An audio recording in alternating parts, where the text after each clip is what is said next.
Welcome to the Business Building Blocks podcast, where we talk about struggles and celebrations that leaders and entrepreneurs experience on their journey to success. I'm your host, Kristina, and I'm passionate about helping you achieve massive amounts of success at work and at home. We'll talk about all things people and organizational wellness, share relatable stories, and feature insightful guests because quality people and processes are at the heart of every success story. Ready to learn, grow, and have fun? Let's dive in.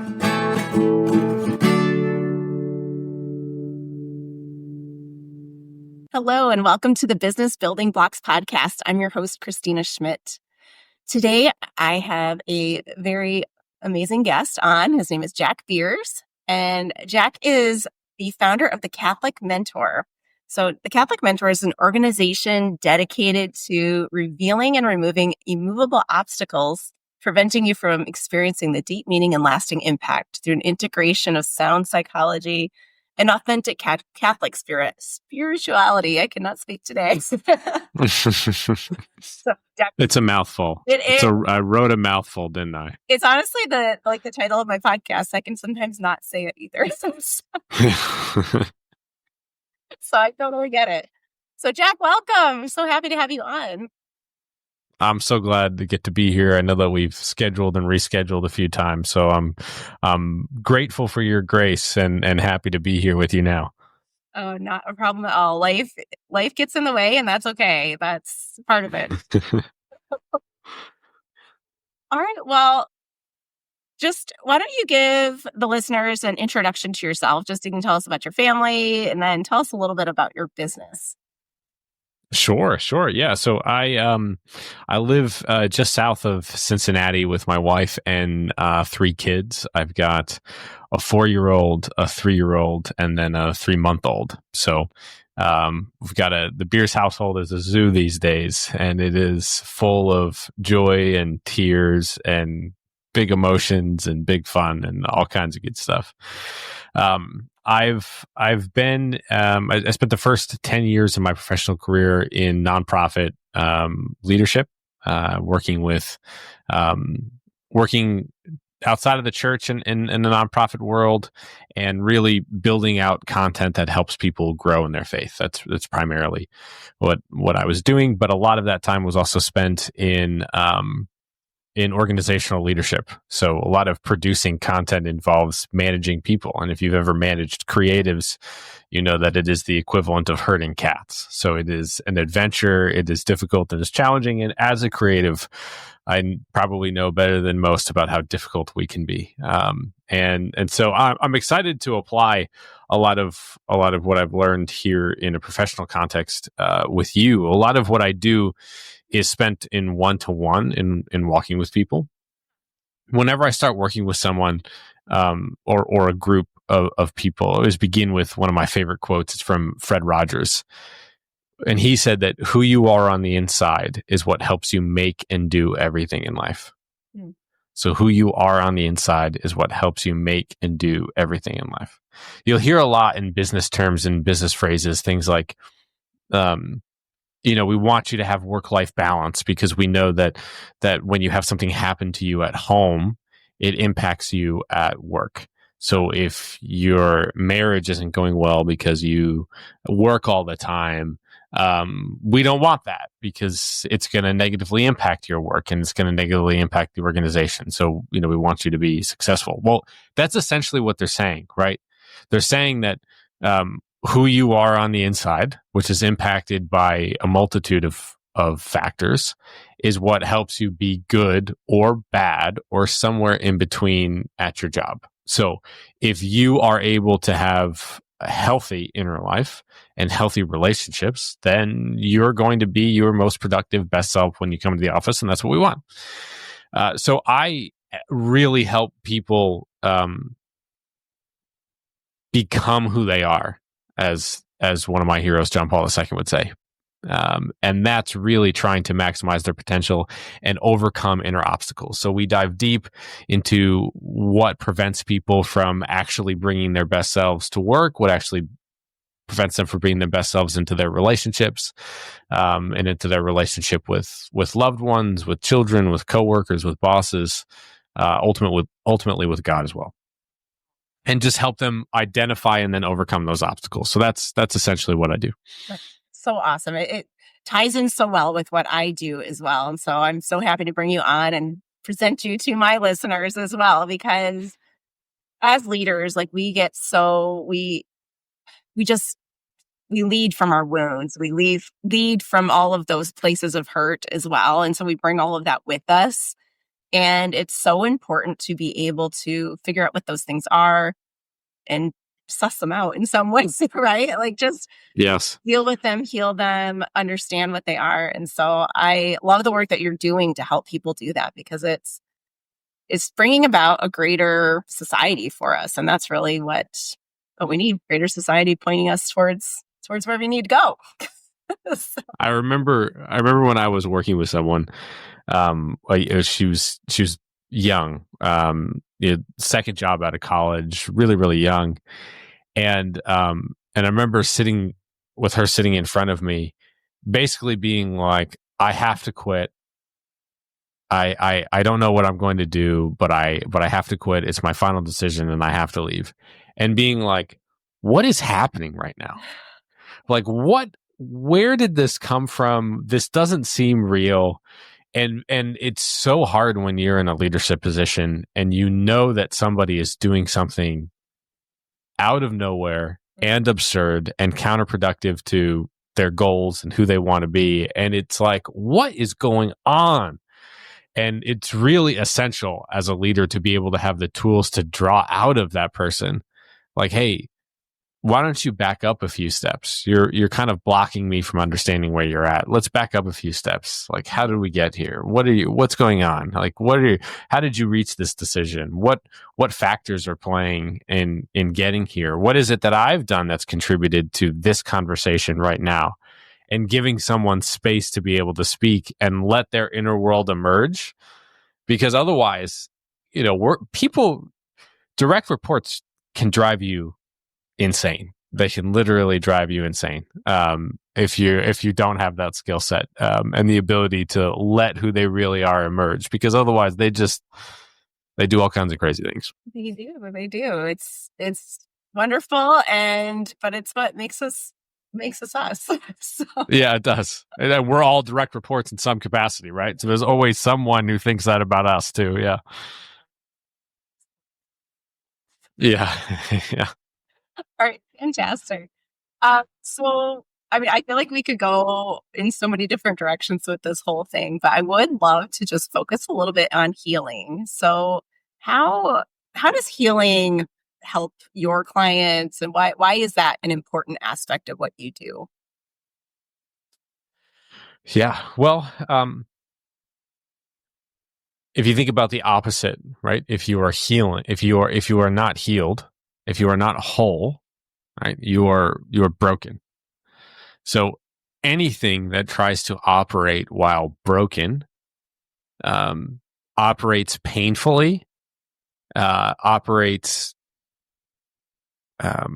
in a way that takes way more energy than it should to accomplish basic tasks, and it's just miserable. Like if you think about a car that doesn't have a brake system, that can't stop, that car is going to have to crash in order to stop.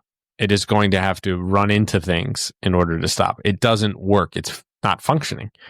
And it can't actually perform its primary duty, which is to safely transport you from point A to point B, because it doesn't have any brakes. The equivalent is true for human beings. A human being without brakes is a human being who can't say no. And I know that you know people who can't say no. You may even be a person who can't say no, people who can't say no, who are constantly on the go and who are saying yes all of the time, not because they're free, but because they are lost and because they are broken. What happens is that people end up who do that, who say yes constantly, they get resentful of the person who keeps asking them to do things.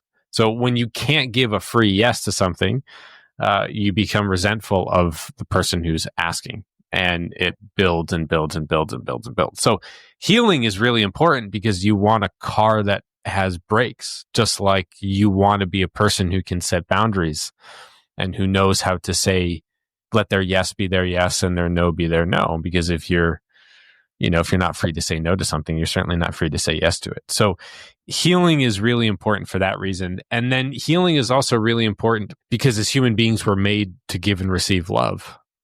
And a lot of people will look at healing as something, John Paul II would talk about this. He would be like, healing isn't fixing what's broken. Healing is loving what's broken. When you love someone in such a way that heals the areas that they're broken, they actually become a lot stronger, a lot more capable, a lot more effective.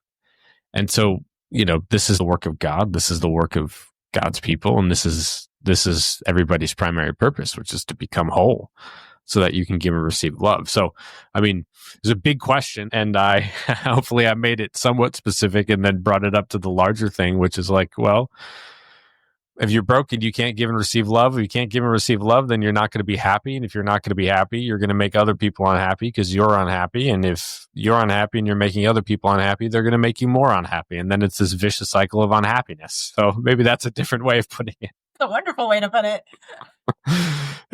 Just hurt people. Those phrases mean something for a reason, right? Yeah. Those phrases mean something for a reason. Yeah. And it does have such a huge impact on, like you were saying, the ability to love, but really that ability to have any kind of relationship whatsoever. Like it's going to seep in, all these hurts or this lack of healing is going to seep into all of our relationships, whether they're work, friends, our relationship with God. Like it's all impacted by the lack of healing. So let me give you a good example of this, and people are listening, a good example of this. So there's something in cognitive behavioral therapy, CBT therapy, where they talk about how we as human beings think that we respond to things based on events. So it's called like A-B response. We assume that we respond to things A to B. Like we're driving down the road and someone cuts us off. And then when we flip them off or we cuss them out or we give them a hard time or try to, bump their car or whatever, people ask, why are you doing that? Well, because they cut us off. That's why I'm doing it. And it's not true. Psychologically speaking, it's actually not true. We don't actually respond to things A to B. Our boss asks us to work on a Saturday, and our response is to like, talk poorly about him behind his back, right? Well, why are you talking poorly behind his back about him? Well, because he's asking me to work on Saturday. It's not true. That's not actually why you're talking poorly behind his back. It's actually the ABCs of response. So A, an event happens. B, based on our track record history, or in this case, our level of brokenness, we assign meaning to that event. And then we respond based off of the meaning that we've placed on it. So you're driving down the road, you get cut off. The meaning that I might assign to it is, this person is telling me I'm unimportant and I need to let them know that I matter. Right? Or my boss tells me I have to work on Saturday, but he never asked me what I was doing on the weekend. So I feel really unseen and I want to be seen and I want to be appreciated.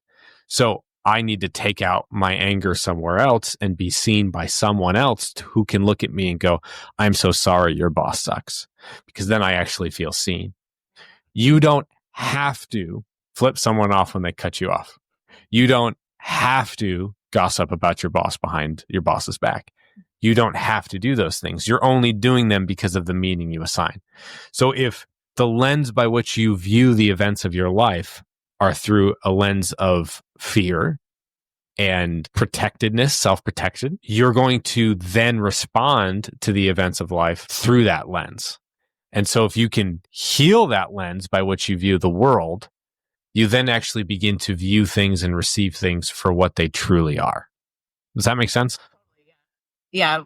In my training, we talk a lot about like the thoughts, feelings, behaviors, results sort of wheel that will generate. And it's a very similar to that from what you're saying, but I like that you've associated a meaning to it because it makes you think about it differently. Because we all know we have beliefs, we have these ingrained thoughts, we learn these routines when we're children and they continue to repeat themselves, these programs that we've got. But when you say we've assigned a meaning to it, that it's something, when you said that, I was like, yes, that's what it is, because we've assigned some kind of meaning to somebody asking us to work on Saturday instead of just saying they need work.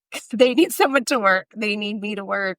I can say yes or no to that, and I can do what I will with that. So yeah, so I like that. I'm gonna steal that. It's exactly why you can change directions as an organization, and you can give the same message to 50, 100, 200, 1,000 people, and you get so many different interpretations of it. You get so many different points of feedback. It's because of the meaning that each person is assigning to it that is often unique to them. And what you're dealing with isn't actually reality. It's this subjective space of assigned meaning. And if you don't understand the lens with which people view things, then, you can't help them that's really no, or get through it or with it. you can't change how they view it, right? You can't change their lens. Yeah. So a lot of the work that I do is I'm trying to teach leaders to do this with people, to help, okay, so someone is struggling with this work. All right, let's back into those thoughts or those feelings. So let's back into the stories we're telling ourselves around what happened there. But let's see if you've got, how would you help somebody do that in a way that doesn't make them feel scared to do it? Because that's what I hear a lot. It's like they're afraid of getting there with people. They're afraid of going that deep with their team. So what would you tell them? How would you convince them to not be afraid to do that? Yeah. At the highest level, what I share with people is you're responsible for effort and integrity. You're not responsible for outcomes. So you don't shoulder the burden of whatever person in front of you is carrying and whether or not they end up getting on board or not. It's not ultimately your responsibility. You have to put forth the best effort that you can, the most honest, full of integrity, sincere, genuine effort. But you don't control their free will. They have to make whatever decision that they need to make. So a lot of people take over responsibility. They think if I go into that conversation, then that person's problem is my problem. Then fixing that problem moves from their shoulders to my shoulders. And it's just not, that's just not true. That's a boundary violation. Outcomes are God's territory, not my territory, not your territory. So you have a certain responsibility, which is to do your best to help this person be their best without actually shouldering the burden of responsibility. And then the other part is you don't have to do much. People generally speaking, not everyone, but people generally are craving for an environment to share and a place of encouragement to be received in. So you, generally speaking, for most people, now there's certain pathologies, there are certain types of people where this isn't the case, but for most people, giving someone space to articulate themselves and communicate themselves and not trying to solve their problem, but trying to help them feel heard and then encouraged while sticking with the bottom line of what needs to happen is all that needs to occur. So let me make that practical for you. So let's just use the working on Saturday, right? Hey, I want, you need to come in and work on Saturday. We as a whole organization are coming in. I'm going to be coming in. I know, sorry, this is late notice, but there's a lot of work that needs to be done. And the employee is sitting there and is all this negative body language, right? Really loud body language, but no words are being spoken.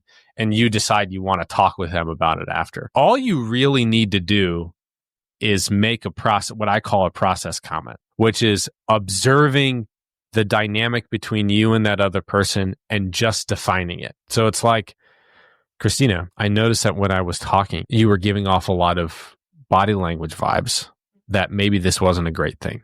That maybe this is a point of frustration for you. Am I reading that right? And then you just let it hang, right? You just let it be. And it's awkward and difficult and the person might be resisting and you just keep making process comments. Feels like you might be avoiding what I'm asking you. And just letting it be and letting the space be. And it can be very awkward, but you're not trying to therapize them. You're not trying to solve their problem. You're just identifying the dynamic between the two of you and inviting that person to speak into it. And most of the time they'll accept it. Some of the time they'll continue to resist. And if they continue to resist, you just say, okay, well, I really care about you. And I really care about the work.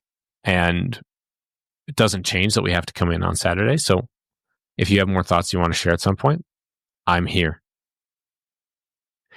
But most of the time they're going to respond. Like, yeah, I'm really frustrated. I really don't think that I should be working on Saturday, right? I'm really angry about it.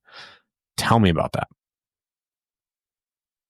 Is something going on? Was there something really important on Saturday for you? And you're just inquiring. You're not solving. You're not trying to be their mom. You're not offering them tissues. You're just like, okay, and giving them space and then hearing them and then reaffirming the decision, right? Like that is all that your job is. Yeah. What do you think of that? When you hear that, are you like, no way, you're missing all these pieces? What do you think? Oh gosh, no, you're doing it better than I am, but it is that you're bringing out their feelings, you're letting them be heard. You're not solving the problem with them. And I think that that's like a lot of times leaders will come in and they think they have to be the problem solver for everybody. And because they were maybe promoted from being the problem solver, they were great at problem solving, so they got promoted up. Or I know in my case, I had probably like a imposter syndrome form or something when I first became a leader. It was like, oh, I have to prove I know what I'm talking about, so I better answer all the questions. So I tended to over answer questions. Or try to solve everybody's problem because that's my innate nature. I like to fix it, right? But it's one of those, it's not about solving the problems. It's not about giving in. And it's not about taking it all on yourself, and I think that's maybe the scary part. Yeah.